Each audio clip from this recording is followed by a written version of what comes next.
In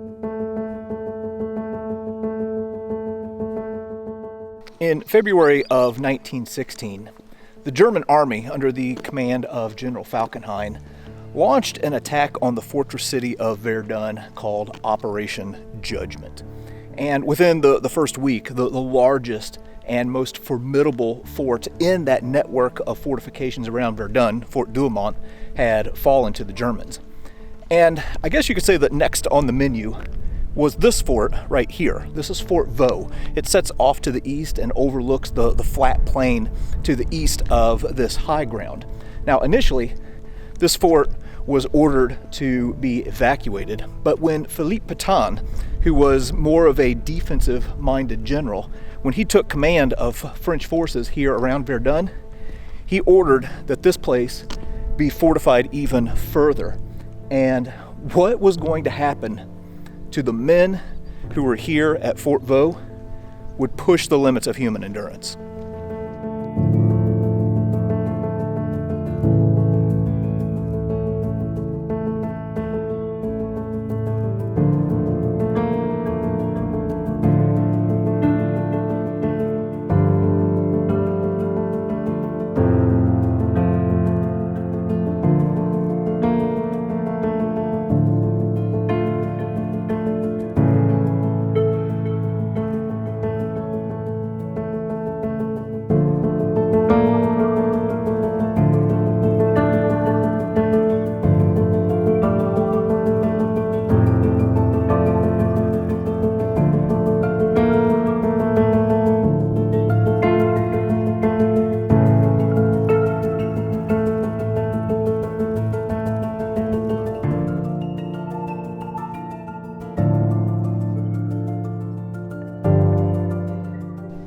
So again, this is Fort Vaux. This is one of the many forts that were built around the city of Verdun following the French loss in the Franco-Prussian War. After the losses of the territories of Alsace and Lorraine, really Fort Vaux was positioned very close to the new border, which made it exceptionally important. Now, it had gone through several upgrades between the Franco-Prussian War and World War I. And after the fall of Fort Douaumont, well, the Germans really focused their sights on this fort, because if they were to widen the breach and open a path to Verdun, well, Vaux was going to be right in the way. They couldn't necessarily just leave it behind them. So this fort just endured continuous shelling. The men who were inside this thing, we're going to go in just a minute, but the men who were inside this thing, I mean, it must have just been maddening being at the receiving end of all of this German heavy artillery. And in March, the town of Vaux, or the village of Vaux, which is close by here, fell to the Germans.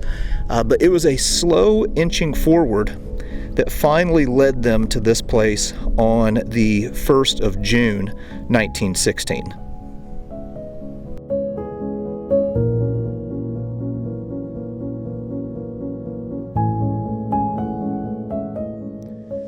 Okay, now we don't have just all the time in the world, but we're going to take a short walk around this fort and see what there is to see. Now, this is on the northern side of the fort. These are a couple of casemates which would have housed two 75mm guns, and they were designed to provide support for Fort Douaumont, which is off in that direction. Now, unfortunately, for Fort Douaumont and for the people here at Fort Vaux, most of the guns had been stripped from this fort, as with many of the forts around Verdun, by the time the battle kicked off in February of 1916. The reason being that the French had kind of fallen out of love with forts by the time World War I rolled around, and they favored, more like the spirit of the infantry overcoming the enemy, and they thought forts were kind of a waste. So anyway, Most of the armaments had been stripped from this fort. Oh, and also we've seen these in France, like at Normandy, with the German bunkers from the Second World War. This little wing, or this wall, provides protection from any flanking fire. Something else that it does is it hides the muzzle flash from these guns from anyone who would be off in the east there. All right, we'll go ahead and walk around to the back side of the fort here. All right, as we come around here, you'll notice that circling the fort, we have this dry moat. So again, this is an added layer of protection. If any German invaders happen to get in here, well, they're going to find themselves in a pretty bad spot, because each approach in this moat is covered by these machine gun nests, which again are designed to cover every bit of this dry moat. So this is kind of a kill zone right here that any invading army would find itself caught up in. All right, moving on up. Let's take a look at the roof of Fort Vaux. Now, Fort Vaux was constructed between 1881 and 1884, and originally just had earth covering the top parts of it, or rather the more sensitive parts, like the barracks and the powder magazine and equipment rooms, things like that. But really, as soon as it was completed, it was already outdated. As technology improved, well, artillery improved right along with that. The artillery rounds got much bigger. So in 1888, Fort Vaux started going through some renovations. There was a concrete shell that was poured on top that was 2.5 meters thick. And then there was sand that was put on top of that, and then earth that was put on top of that to absorb any shell fire that might inevitably come from another German attack in the future, which of course is going to happen whenever World War I breaks out. But anyway, you can tell that it's probably a good thing that they made those improvements, because man, oh man, this fort really took a beating.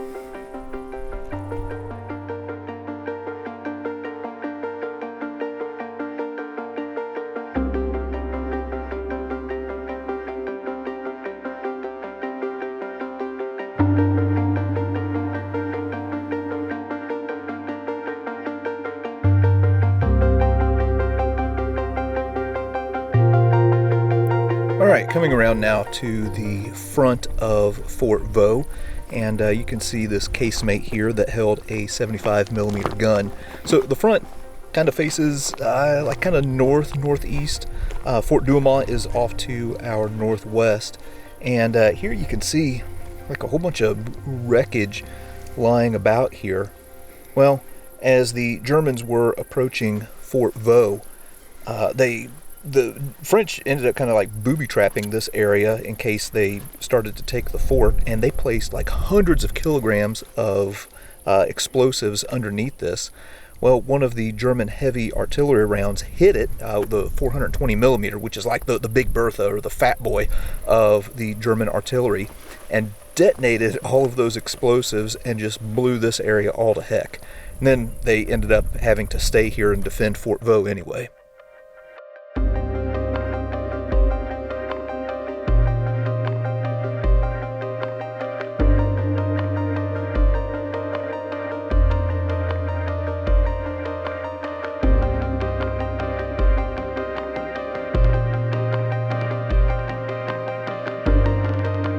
During the opening week of the Battle of Verdun, this fort just got pounded.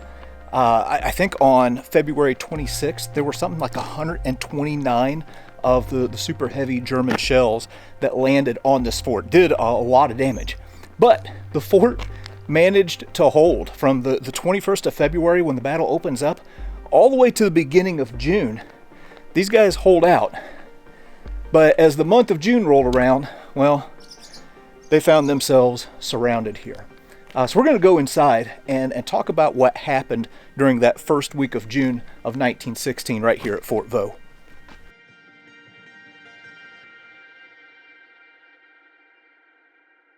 Here in this first room, as you enter the museum, they have this three-dimensional map that shows the ring of forts around Verdun. So here's Verdun on the Meuse River. This would be what was called the left bank. The initial attack occurs over here on the right bank. So the first fort to fall is the big one, Fort Douaumont. And then here you can see where we currently are at Fort Vaux. So after Douaumont falls, Fort Vaux is kind of just out there by itself, but is a very important position because it overlooks this low ground to the east. All right, we just made our way into the tunnels here in Fort Vaux, and this is really, really interesting for someone who's a bunker junkie like me. Wouldn't have been too great for the people who were here in June of 1916. So this fort was designed to hold about 250 guys, but because the Germans were pushing down and the French were falling back, there ended up being about 600 who were packed into this fort when the attack comes in early June of 1916.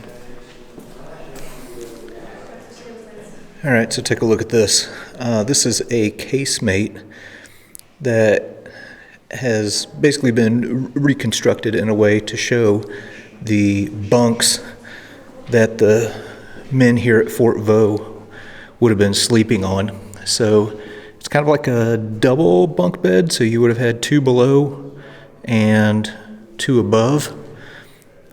Yeah, so they would have been packed in here anyway. But if you take a fort that's supposed to hold 250 men and you pile 600 in there, well, you can well imagine just how crowded it got here. One of the things that we've talked about is how the Germans made use of heavy artillery in the Battle of Verdun, as opposed to the French, who favored their smaller 75 millimeter guns. And here in this room, they have some artillery shells that have been recovered from the battlefield. And yeah, this is really interesting. So you can imagine just thousands upon thousands of these shells being fired and just pounding these forts like Fort Vaux. We're walking into a room now on the side of the fort that is known as the Bouge casemate. I think I'm pronouncing that correctly. As I've said in other videos, my French is terrible.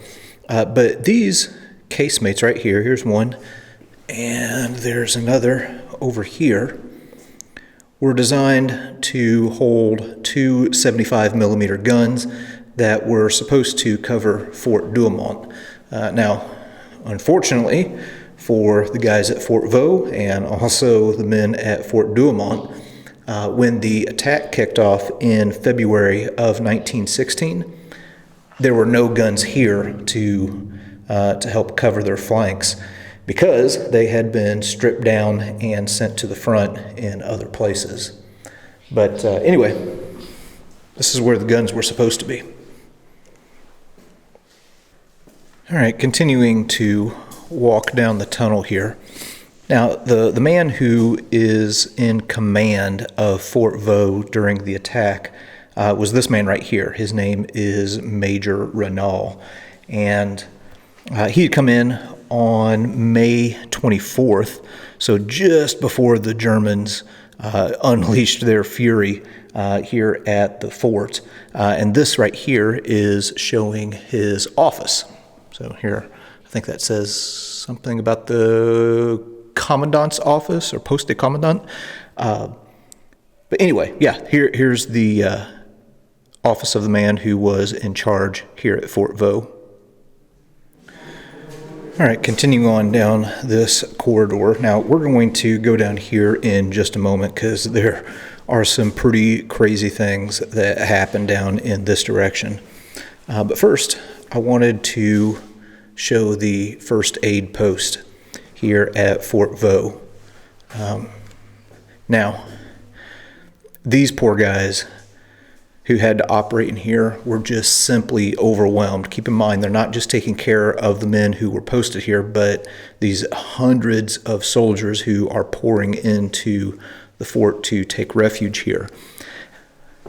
Obviously dealing with a wide number of injuries of different varieties, some of which may require amputation.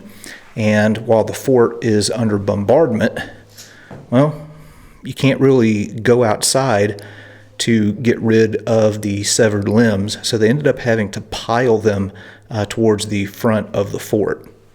But yeah, here is the first aid post. All right, continuing down, we just looked at the office for Major Renault.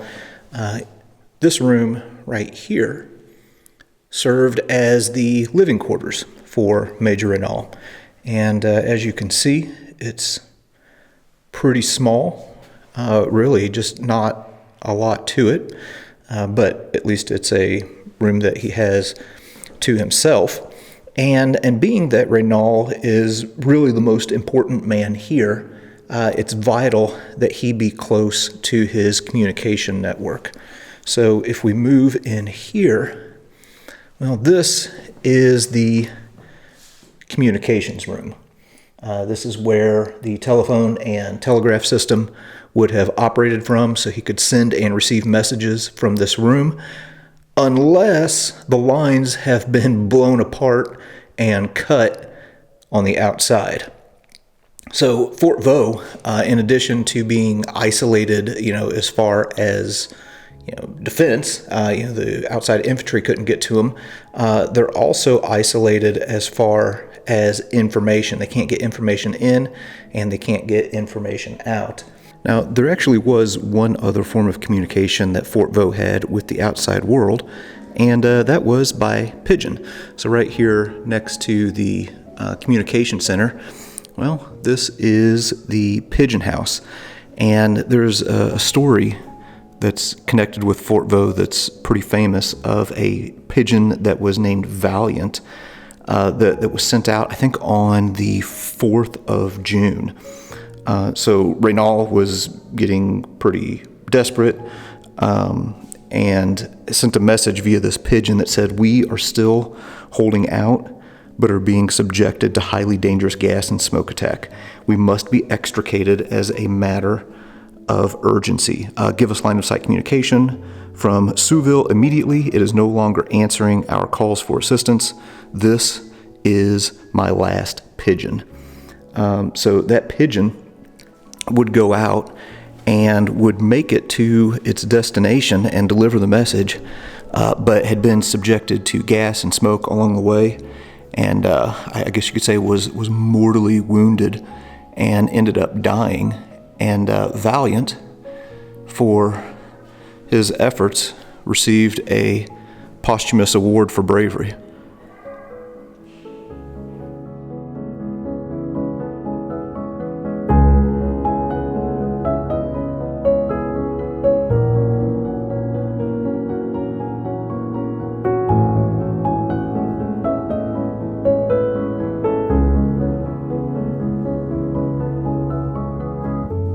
All right, coming back to this tunnel that I mentioned a little bit earlier. Now, before we go down, I want to orient us as to where we are and give you an idea of why this tunnel is significant.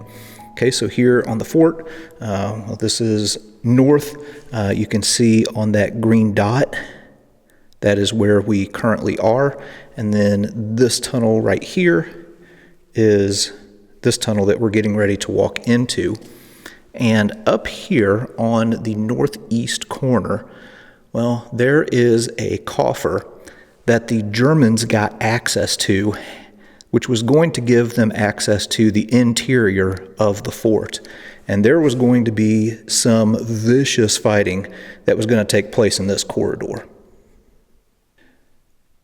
I've moved down all the way to the northeast corner of the fort, and this corridor that we are looking down is where the coffer was that the Germans gained access to. So you can imagine just the chaos that must have ensued as these Germans start filtering into this fort. And they're making their way through here. We got a powder dump in this room right here.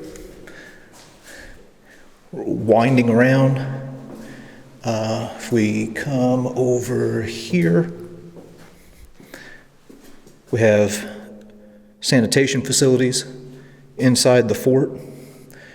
And the only way to get into the main part of the fort from where they were was through this corridor right here. Now, the French had already prepared for this and had built up sandbags and defensive positions. So you can see this one's made out of concrete and rock. I think the originals were just sandbags. But they have these firing ports where they can just shoot straight down on these Germans who are invading the fort. They also have this in case they make it up to this wall. Well, you can drop a grenade and it'll roll right on down to the individual who has made it up to your defensive position. I can't even imagine what this must have looked and sounded like. Now, for the Germans who have infiltrated Fort Vaux, they're in the fort, but they are moving through what we would call a fatal funnel. So the French who are defending this area are just cutting these guys down. They end up having to fall back. When they come back with something terrible, flamethrowers. So the flamethrowers are just an insidious weapon, not only because of the fire, but because it fills this area with these noxious fumes. But in the end, it wasn't fire that ended up causing Fort Vaux to fall, but water. Moving back down the corridor here, and here at the bottom of these steps is where the water reservoir was here at Fort Vaux. And unfortunately for the French, that water reservoir had been damaged in one of the German heavy artillery bombardments. And essentially these guys just ran out of water. So on the 3rd of June, I think, if I'm not mistaken, standard water rations were 5 liters per man per day. On the 3rd of June, that got cut down to 1 liter per day.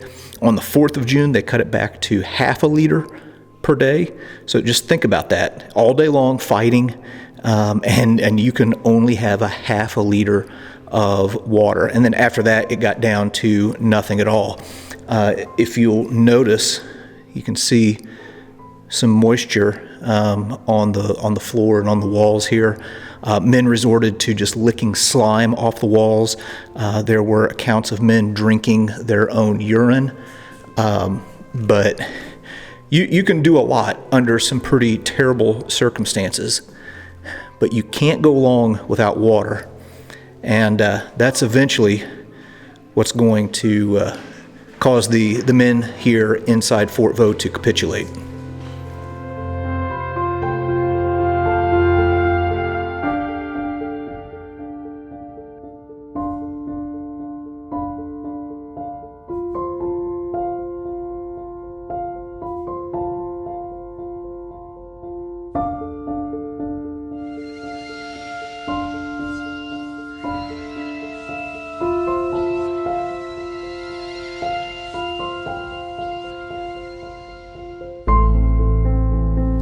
So after months of bombardment and fighting on the interior of the fort, it was finally the thirst that got the men who were the defenders of Fort Vaux. And on the 7th of June, the French capitulated and the Germans took over this structure. Now, the French would eventually take it back, but yeah, this was definitely the site of a lot of violence during the First World War. But anyway, we were kind of rushed for time today, so I know we didn't cover everything that there is to cover about Fort Vaux. There's a lot of resources out there that you can check out, but definitely glad that we were able to come here today and learn a little bit more about the defenders of Fort Vaux.